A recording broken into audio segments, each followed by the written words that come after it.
Wohnen wirklich alle Italiener noch bei Mama und essen Pasta? Sitzt ganz Holland bekifft im Wohnwagen? Und warum tanzen alle Spanier Flamenco nach dem Stierkampf? Europa ist voller Vorurteile. Aber ist manchmal etwas Wahres dran? Ich bin Knäckebusch. Musiker, Moderator und völlig neutraler Schweizer. Und ich überprüfe das vor Ort. Wir erkunden Klischees und entdecken Europa völlig neu. Und diesmal Großbritannien. Wir wollen wissen, wie Engländer sind. Ja, besoffen. J'aime pas les Anglais. On les appelle les roast beef. On les appelle les grenouilles. Je suis désolée de le dire, mais l'anglais embrasse mal. Les Français, c'est mieux. Les Français, c'est mieux. Vous aimez les Anglais? Non. Compte tenu de l'histoire des Anglais, avec la France, ça a toujours été des guerres et des guerres et des guerres. Unfußbespundens. Relativ gut. Wenn sie nüchtern sind. Les Anglais, ils aiment la bière. Dass jetzt die Leute da echt die Birne wegballern. Die saufen viel? Engländer trinken Bier. Warmes. Ils boivent beaucoup d'alcool. Ah oui, le binge drinking. Männer und Alkohol treffe ich am besten beim Fußball. Is there a correlation between drinking and football? Wales probably, isn't it? And there is a stereotype that British people drink. We are a drinking nation. So do you think sometimes stereotypes are true? Well, that's why it's called a stereotype, isn't it? Yeah. Yeah, it's a stereotype, so there must be some truth in it. Die Briten scheinen ein besonderes Verhältnis zum Alkohol zu haben. Ich treffe Alistair Campbell, Bestsellerautor, ehemaliger Regierungsberater und ehemaliger Alkoholiker. In Britain, you never, ever, ever, ever have to explain why you drink. You do have to explain why you don't drink, because it's not normal. The norm is to drink. There must be at a deeper level. There must be something going on in the British psyche, if there is such a thing, that is making people want to be inebriated for large parts of their lives. Manchester hat einen ziemlich heftigen Ruf als Party- und Saufmetropole.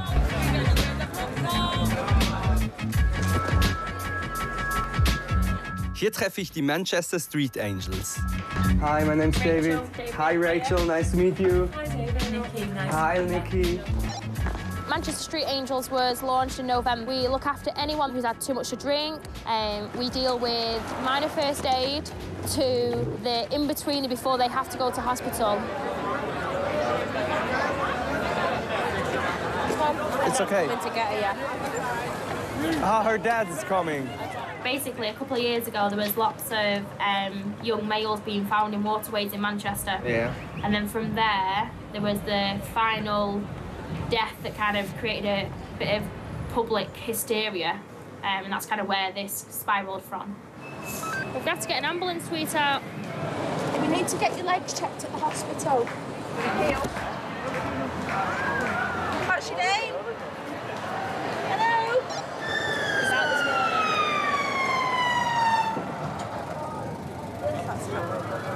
Well, how's the evening tonight? Is it like wild or... Wild. We don't use the wild word. It's busy. It's Saturday night in Manchester. What you will normally see at 1 a.m. is people will go from happy drunk to nasty drunk. So it gets quite chaotic at 1, 2 o'clock in the morning. So we will be very busy then.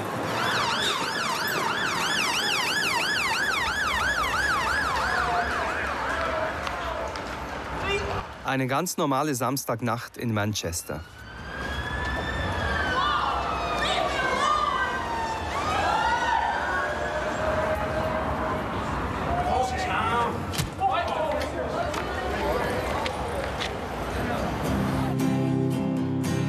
Ich bin eingeladen in den Proberaum der Band It's All About Me. Sie besteht nur aus Ex-Alkoholikern, die sich im Entzug kennengelernt haben. I said it wasn't just about the drinking for me. Well, I say my first drug was alcohol, and my last drug was alcohol. You know, to the point of like, You're not wanting to live anymore. Towards the end, at the beginning it's great because you feel invincible. Towards the end for me it was just basically to function.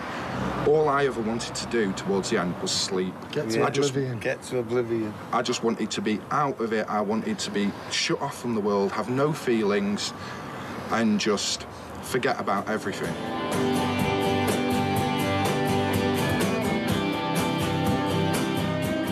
We're always portrayed as a drinking culture, and it's always instilled into us that we're a drinking culture. We live up to then. So it's almost living up to a national stereotype. Yeah. Oh, this is what you're good at, so therefore you just might carry on and do it. It's what your dad did, it's what your granddad did. It's still that cultural stereotype that is pushed upon us from a very young age, from school age almost. Mais moi, j'aime beaucoup les Anglais, parce que j'aime beaucoup leur humour. L'humour anglais est très différent, bien sûr. Bien sûr, faut le comprendre, c'est toujours subtil, c'est bien. Englisch mal Humor, die muss man erstmal verstehen. Lustig sind sie. Die lachen viel. To be typically British, one has to be slightly... And that's my summing up of being British. Zu den Besonderheiten des britischen Humors treffe ich den französischen Komiker Eric Lampert, der seit seiner Kindheit in England lebt. Me, if you type in ugly man on Google, I'm on page 2. Right? And the British, they love that. Because if you take away my beard, I have a very weird face. I mean, I have a very weird face now, but look at these, look at this, look at the smile. It's massive and weird. I've got very big gums, right? Yeah. And my dad is a jockey. And so at school, the kids thought that because I've got big gums and my dad's a jockey, that he... Fucked a horse? Fucked a horse, and that's... Okay, that's funny. You see, that works. The British people... The British people... You're distracting us. You're distracting...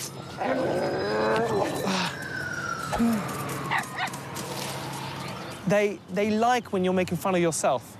They prefer when you're making fun of yourself than when you're making fun of them. But if you can make fun of yourself first, and you gain their trust with that, then you can make fun of them. Yeah. Give it to me, give it to me, give it. You have to say it in German. Aus! Hund, you Scheißkopf! Come on.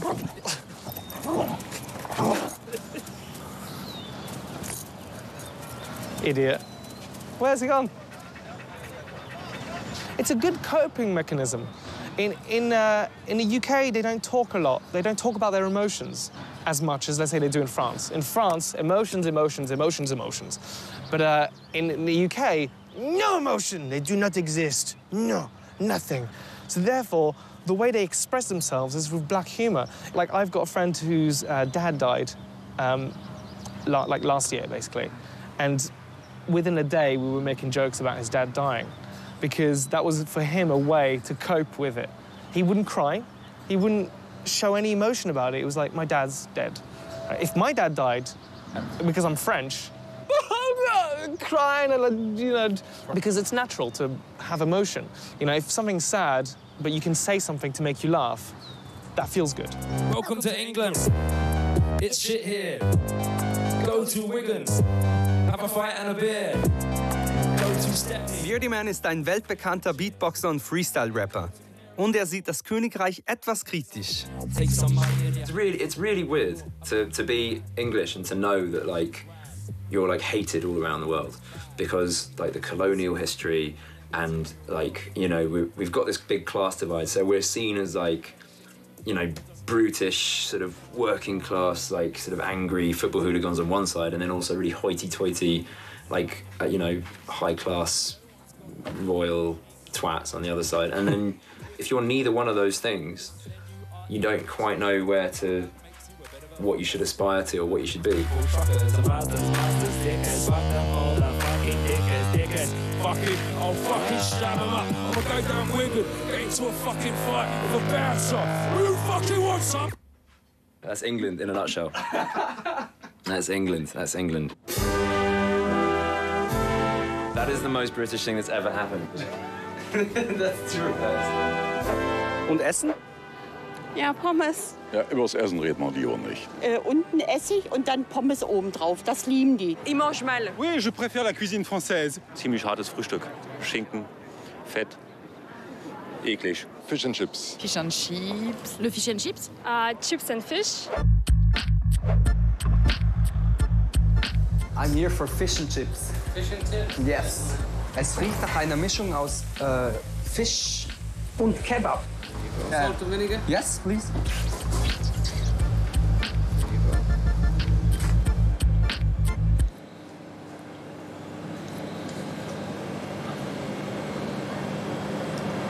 Das ist sehr gut. It's very good. Thank you. Yeah, thank you.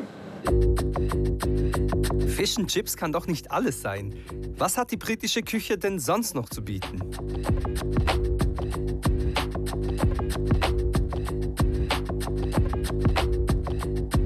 Frittierter Toast.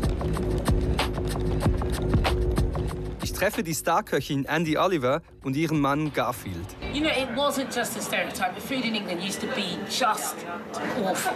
So what changed? Like, I think it had to do with like cheap travel, people going away, going on holiday, coming back, going, this is really not good enough, you know, realising that people all over the world were eating really great stuff. No. Oh, it's good. It's a Japanese grilled eel, kabayaki style. I'm a little bit scared, so... Yeah, it's not. You know what? Think about it like a piece of mackerel. Oh. It's banging, isn't it? Banging. Banging. Yeah, you don't Oh my you God! look so scared now. It's fatty, but not too Yes, yeah. Yes, but not greasy. Fat is where the flavour. Fat is where the flavour. That's where the flavour's at. Go on. That is where the flavour's at. The fat is where the flavour's at. The fat is where the flavour's at. Aber was sagt die Wissenschaft? Dr. Tim Spector ist Spezialist für Ernährung am King's College London. British food has improved dramatically in the last 25 years. But if you go outside London to places where they haven't changed culturally much for the last 30 years, fish and chips is still, you know, the popular meal. The other favourite food, which is now the #1 food eaten by British people, do you know what that is? Curry. Yes. So the British have incorporated other cuisines into their own and made it their favourite. So the French call, you know, the English le roast beef, but in fact they should call them le curry. Und wie sieht so der typische Engländer aus? Auf jeden Fall rote Haare und ein Bart. Die meisten rothaarig. Ja, mehr blass. Mehr Statur. Rote Haare. Schlechte Zähne. Orange. Roux. Ils sont roux, c'est ça? Aber wie viel Prozent sind denn nun rothaarig? Probably about 5%. One's more from the north. That's where classically the red-haired genes come from the Vikings.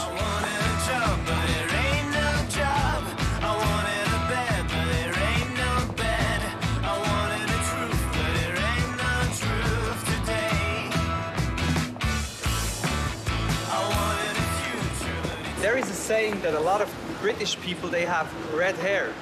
Like this girl, for example. Hi. Hi. See, that's the end of the interview. No, yeah.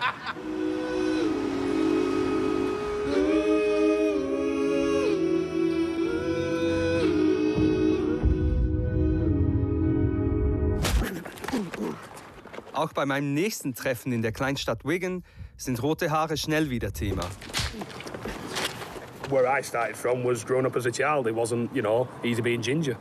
It was a very, very young age growing up, you know, being picked on, you know, because of my hair colour. But aren't there a lot of gingers in England? I could probably pick an handful in my town. There's probably about 5 of us who had ginger hair in our old town, you know. So, you know, it all started from there, and then the fighting started there. Really, that was a battle, and then I had my birth father who beat me up from being at a young age, and that's where the real battle started. Then behind closed doors. Fuck. Sorry. No, I mean... No, that's fucked up. No, you know, it's... Like I said to you, everyone's got a story. Yeah. Everyone's got a story. You know, a lot of people are quick to judge fighters. You know, barbaric, stupid, daft. You know, you don't know the history behind them. No. You don't know what story is, what's made them become what they are. It's originally an Irish sport that came over to Britain years ago, way before boxing and everything, and it was bare knuckle fighting, and it was a gentleman's sport. You know, in them days, most of them fought like this to get the knuckles to impact. Can you show me your hands? Hands like... Okay. Mine are covered in scars. Look at this, come on. Pretty young. You moisturise. Yeah, you moisturise. He's got a manicure. He moisturises. No, I don't. Can you begin like softer? Yeah, of course. I'll sort of like... No. That's not hard. That is hard. No, stop doing it. Is it a typical British thing? Yeah, it is very British. You know, it's the original British way of fighting, and it's a gentleman's sport. Can it be that British men have kind of an anger? No, I wouldn't say that, no. If anything, you'll probably find British men are quite gentlemen once you get to know them. Yeah. You know, I've probably met more gentlemen in the BKB world than I have done anywhere else.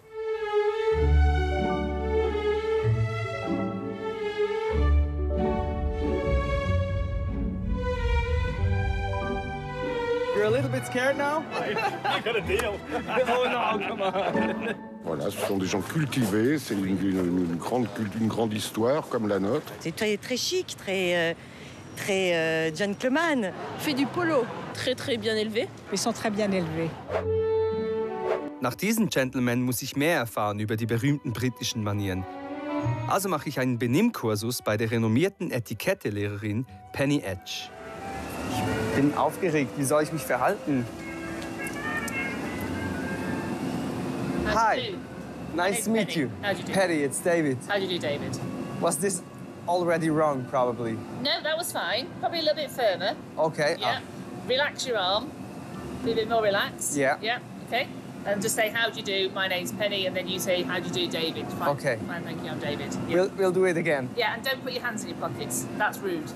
Okay. Okay, ich versuche das jetzt nochmal. T-Shirt in der Hose, entspannter Arm. Hallo, nicht die Hände in die Hosentaschen. How do you do? I'm Penny. How do you do? I'm David. Pleased to meet you. Pleased to meet you too. Good. British manners probably originates with the aristocracy. I think it probably goes back to the 16th, 17th century. But the French would say that they invented manners with Louis XIV's court. Another question. What about the finger? No. What traditionally, in Louis XIV's court, the rich people used to eat like this, and the poor people used to eat with all the fingers. Mm-hmm. But it's not PC to use your finger anymore, no. You know that I did this as a kid. My mother said, why are you pointing? I don't know. I'm the reincarnation of Louis XIV? Yes, probably. Well, there you go. Yeah. Jetzt bin ich bestens gerüstet für die Upper Class. Und wo treffe ich die? Beim Cricket. Is there going to be cricket? Maybe. Maybe. Why? When it stops raining. Isn't there a lot of rain in... So they don't play much. They don't play much? No. But it's fine. You know, we just sit and we wait. Ein weiteres Revier der Upper Class ist natürlich Polo.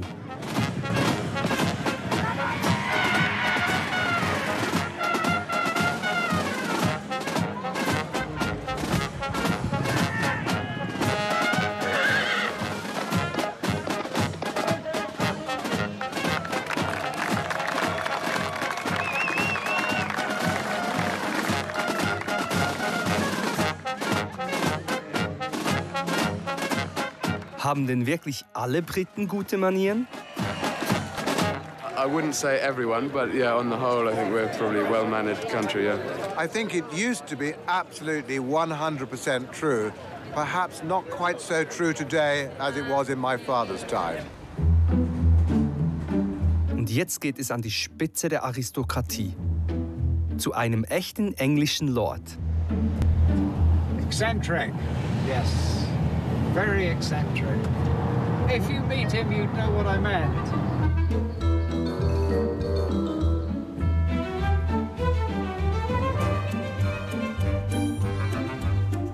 Ich warte jetzt hier gespannt auf Sir Benjamin Slade. Hat auch noch den Titel Baronet.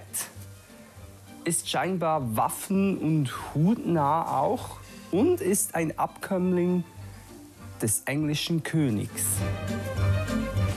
Ist er das da draußen? Ich sehe da einen Mann. Ist er das? Wer könnte es sein?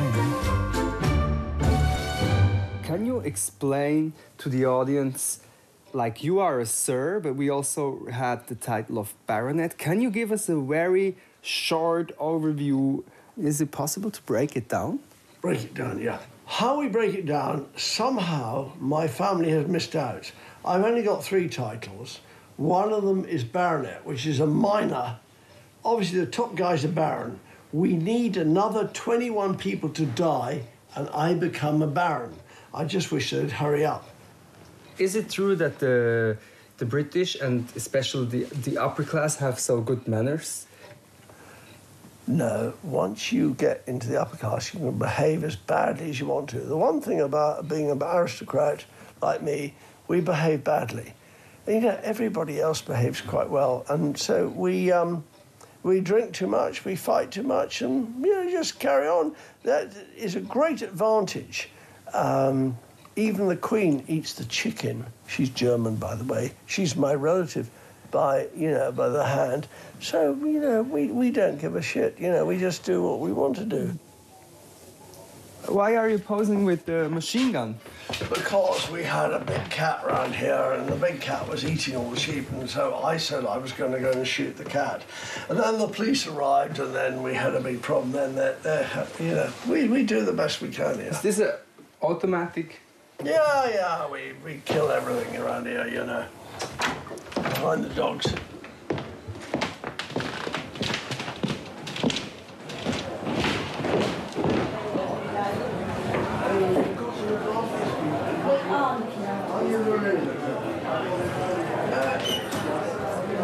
Für eine kleine Erfrischung bittet mich Sir Benjamin in seinen Partykeller.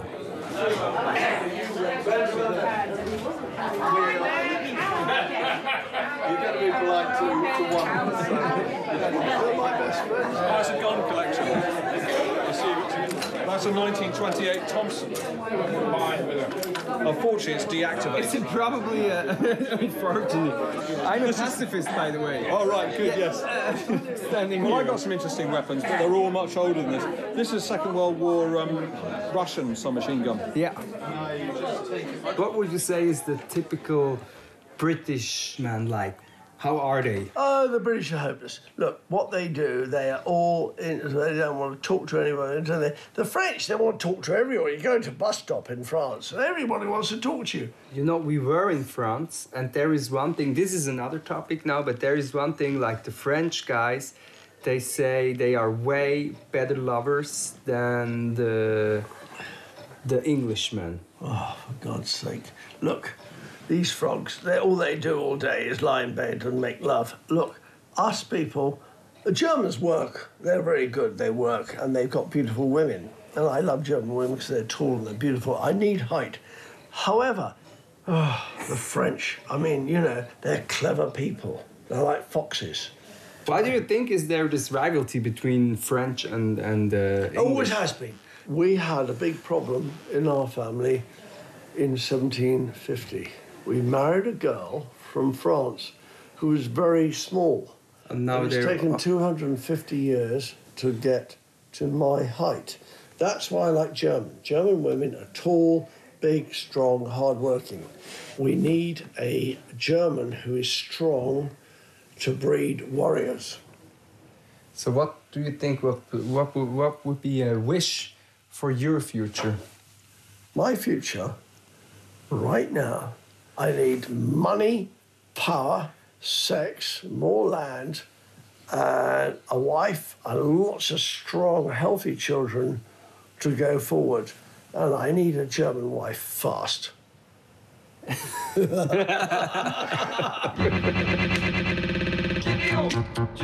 Was ist also dran an den dauerbesoffenen rothaarigen Gentlemen mit ihrem ungenießbaren Essen? There is this horrible stereotype that British drink too much. Oh, it's bullshit. We drink far too much. Yes, the typical Pale skin and red hair does exist. Diese Wurst hier, die kenne ich schon, die kommt mir bekannt vor. Da gibt's neben Fett sind da noch andere Artefakte drin. The typical English gent is something that's inside. It's not something which is demonstrated visibly. But you soon know who the gentleman is. The British do have a sense of humour. The Germans don't have a sense of humour. Aber die Engländer, wie sind die im Bett? Wie bitte? Wie die Engländer im Bett sind. Also, ich habe dort noch nicht einmal übernachtet. Stereotyp, Stereotyp, Stereotyp, Stereotyp, Stereotyp, Stereotyp, Stereotyp, Stereotyp, Stereotyp,